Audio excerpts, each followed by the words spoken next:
Before we get started in launching Logic, I want to go over one thing here first of all. We want to go to our App Store. So here's the app icon there. It's in my dock.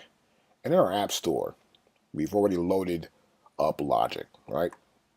Now, when you need updates, they're going to be here. And they'll appear here, providing your computer's on, you're online. You need to always have the latest update of Logic to keep you really up to date. That's important. Now to launch Logic, I go to my dock again. I'm looking for Logic. I've got a lot of softwares here. Here we go, Logic Pro X. I can launch it from here. I can also launch it from my Applications folder.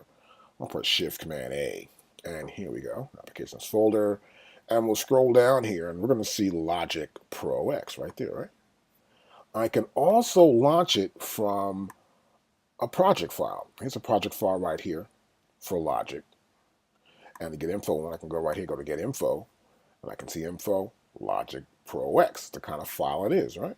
So we know what we're doing with it right now. And I can launch it that way as well. So I'm going to go to my dock, though, and launch Logic Pro X. Now, once you do, you see it's going to load up here, and we're loading, and it loads a project in. Wow, look at that. That project was already up already, right? So I can close this project out. Let's see, don't save this project, and Logic is still open. Now let's say I want to start a new project, so I'll select New, and now we get this option here, where we can start a whole new project. Now, since this is a new project, I don't need to really use it. I want to go over templates, really, so I want to cancel this out. And you notice once I do, Logic then will bring the templates to the front. And this is our dialog box for our starting up Logic with templates or recent files or even our own templates. So here we have new project. You can see here we have 5 different templates. We have our hip hop, we've got our electronic, songwriter, multi-track, and we have an empty project, totally empty, nothing in it at all. Our recent projects will appear here.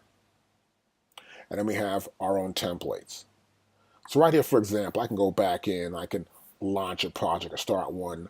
I can do hip hop or electronic. Let's start with this hip hop project again right here.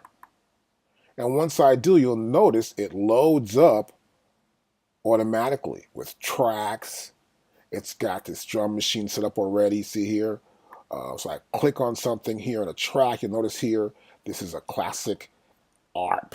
I go to here, we've got this vintage synth bass. We got elastic lead. We got electric buzz, and we got a string ensemble. See that?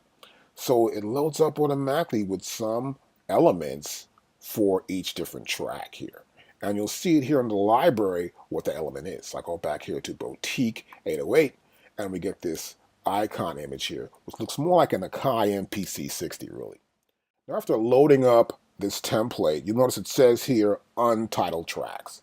So I can save this, and we're going to go here to File, and we're going to go to Save. Now, once we do, you see we got this dialog box here where I have several options that I can use to save my project. I can name my project. I can call it Docs Beat here, and then I can get a location where I want to save it. I can save it in a Logic folder, but I think I'm going to save it directly to my desktop for now. And we can organize it as my project in a package, or we can organize it into a folder.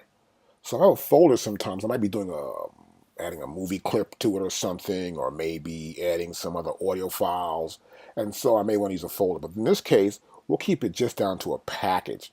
Now you see I can copy the following files into the project: audio files, the EXS instruments and samples, Ultra Beat samples, Space Designer impulse response, the movie file, also include the Apple Sound Library content. Now sometimes I'm not going to use that because I'm going to keep it on my same computer, but if you're going to take the project to someone else's place, business, or work in the studio, you may want to actually keep that in the same folder, make a whole folder. In this case, I'll just make a quick package here, and we'll press Save.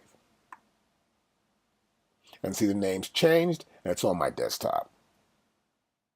Now, once you save the file, let's go back here. I'm going to hide Logic. You'll see your file right here on the desktop, if you save it to your desktop.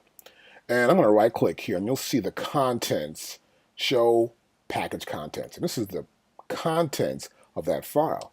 And you'll see here we have folders. We got alternatives, we have content, we have media, as you can see here. And we have resources. So everything is all in one file right here.